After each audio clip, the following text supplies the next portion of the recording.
आइए बात करते हैं आज भार और द्रव्यमान से रिलेटेड। पिछली वीडियो में हमने बताया था कि ग्रेविटेशन क्या चीज़ होती है, जो सर्वात्रिक गुरुत्वाकर्षण है, जो पृथ्वी का गुरुत्वाकर्षण है, उससे रिलेटेड बेसिक चीज़ें आपको बताए थे कि ग्रेविटेशन कैसे काम करती है पूरे ब्रह्मांड में और पृथ्वी पे। उसके बाद हम जानते हैं कि भार और द्रव्यमान क्या चीज़ होती है। इसमें बहुत लोग से बच्चों को कन्फ्यूजन होती है कि भार अलग चीज़ है, द्रव्यमान अलग चीज़ है, कि दोनों एक ही चीज़ है। तो इस टॉपिक को आज हम क्लियर पढ़ेंगे कि आखिर भार क्या है और द्रव्यमान क्या है। अरे देखते, एक तरफ हमने लिखा है भार और एक तरफ द्रव्यमान। देखिए, सबसे पहले तो कह सकते हैं कि भार एक प्रकार का बल है, तो इसके में लिख सकते हैं कि ये क्या है, ये बल है। लेकिन ये बल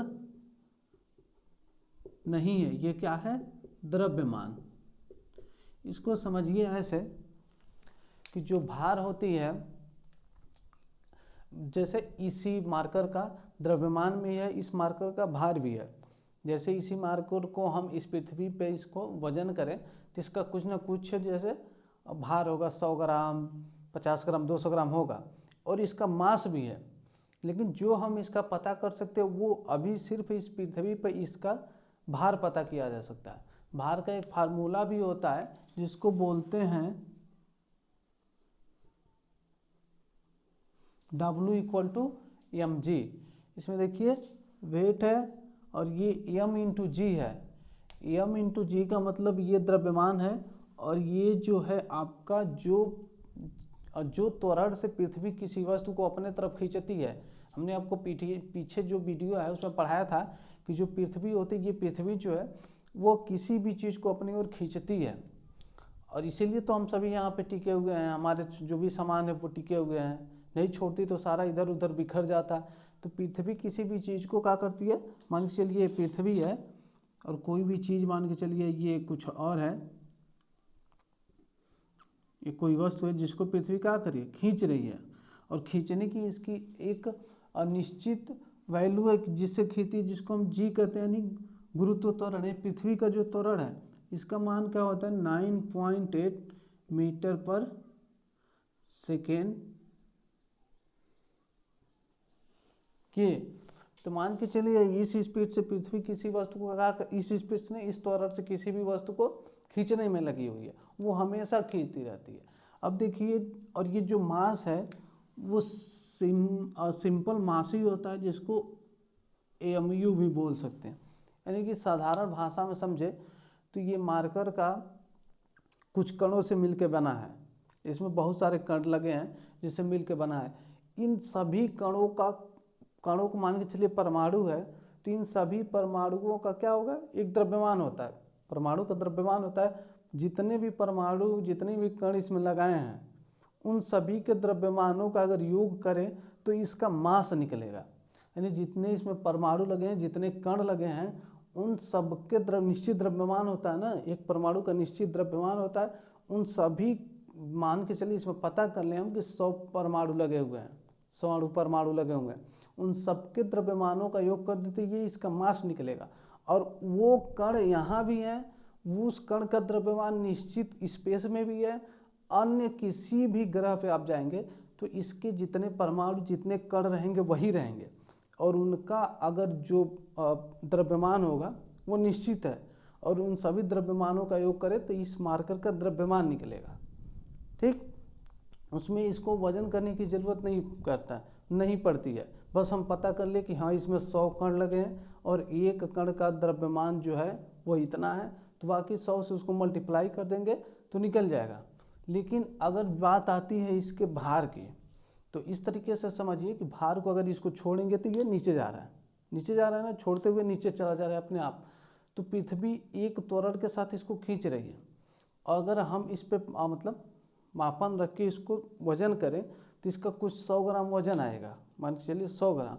तो उस 100 ग्राम में इसके जो कणों के जो द्रव्यमान है, यानी मास भी है, यानी इसमें मास भी है, और उसके साथ मल्टीप्लाई में क्या है, जी, यानी कि 9.8 इसको भी लिया जा रहा है। तो जितना मास होगा और जी का अगर इसमें मल्टीप्लाई करेंगे तब वो भार निकल के आती है। और भार एक प्रकार का बल है, क्योंकि बल के ही द्वारा तो पृथ्वी किसी चीज़ को खींच रही है। लेकिन मास में ऐसा कुछ नहीं है। मास में कोई भी चीज़, हमारी शरीर भी हो गई, जितने कणों, जितनी परमाणुओं से बना हुआ है, जितनी परमाणुओं से बना हुआ है, उन परमाणुओं के द्रव्यमान जितने हैं वही क्या है, मास है। और वो परमाणु के द्रव्यमान पृथ्वी पर भी वही है, चंद्रमा पर भी वही है, सूर्य पर भी वही है, स्पेस में भी वही है। यानी कि उसमें कोई चेंज कहीं पे जाने पे नहीं आएगा। तो हम कह सकते हैं कि जो ये होता है मास, वो क्या होता है, निश्चित होता है। निश्चित यानी कि कांस्टेंट है, वो हर जगह एक ही है। अगर कोई चीज़ है जिसका द्रव्यमान अगर मान के चलिए कि 100 न्यूटन है, तो पृथ्वी पे ही 100 न्यूटन का रहेगा, स्पेस में भी 100 न्यूटन का रहेगा, अदर कहीं भी वो उतना ही का रहेगा। और ये जो होता है वो कांस्टेंट नहीं है, बदलता है। यानी कि हर जगह अलग अलग होता है। देखिए ये जो होता है, इसके मात्रक होते हैं भार के, और भार का मात्रक जो होता है वो न्यूटन होता है। क्यों? क्योंकि भार अपने आप में ही क्या है, एक प्रकार का बल है। जो भार है वो एक बल है, और बल का जो होता है मात्रक क्या होता है,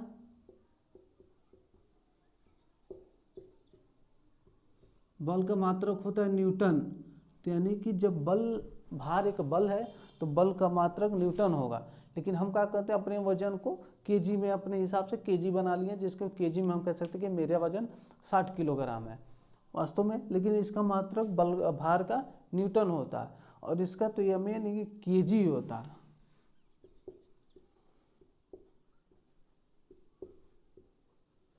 केजी यानी कि उस परमाणु के द्रव्यमान को हम लोग केजी में मापते हैं, यानी उसमें कितने परमाणु लगे हैं, उन सभी परमाणुओं के द्रव्यमानों को आपस में गुणनफल कर दे तो निकल जाएगा।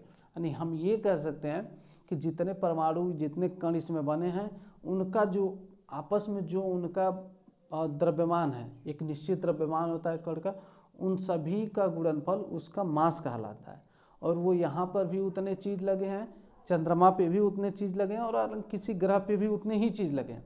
लेकिन हाँ, इस मास वाली चीज़ को पृथ्वी अलग त्वरण के साथ खींच रही है, चंद्रमा अलग त्वरण के साथ खींच रहा है, सूर्य अलग त्वरण के साथ खींच रहा है।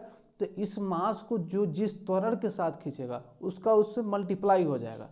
जैसे कि ये पृथ्वी अगर इसकी ये 9.8 की त्वरण से खींच रही है, तो मास में क्या हो गया है,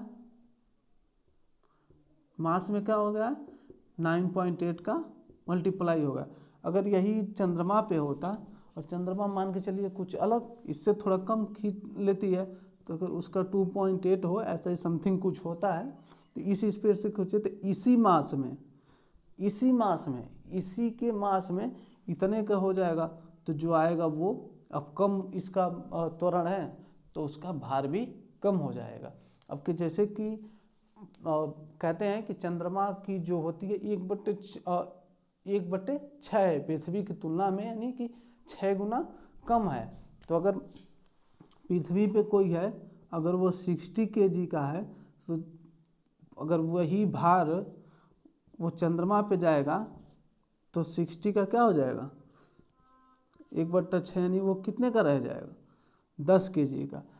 तो कह सकते हैं कि भार जो है उनके जो ग्रह के जो त्वरण होते हैं उन पे निर्भर करता है, बल्कि मास किसी पे निर्भर नहीं करता है। वो हर जगह कांस्टेंट है, और ये भार जो है वो बदलता रहता है। मेरी ही भार 60 kg है, हम चंद्रमा पे जाएंगे तो कम हो जाएगी, सूर्य पे जाएंगे तो ज़्यादा हो जाएगी, क्योंकि सूर्य का त्वरण ज़्यादा है। जो ग्रह जितना ही बड़ा होता है उसका गुरुत्वीय त्वरण उतना ही ज़्यादा होता है। तो आशा करते हैं कि आप भार और द्रव्यमान में अंतर को समझ चुके होंगे। अगर आपको किसी प्रकार का डाउट है तो आप कमेंट बॉक्स में नीचे लिख सकते हैं, या फिर और बेहतर से हम इसको कोशिश करेंगे कि आके आपको समझा। लेकिन अगर आपको अच्छा लगा हो, ये मेरी कोशिश जो है आपको अच्छी लग रही है, तो वीडियो को लाइक करें, और अगली वीडियो के लिए चैनल को सब्सक्राइब करें, और हमारे साथ बने रहें। जय हिंद।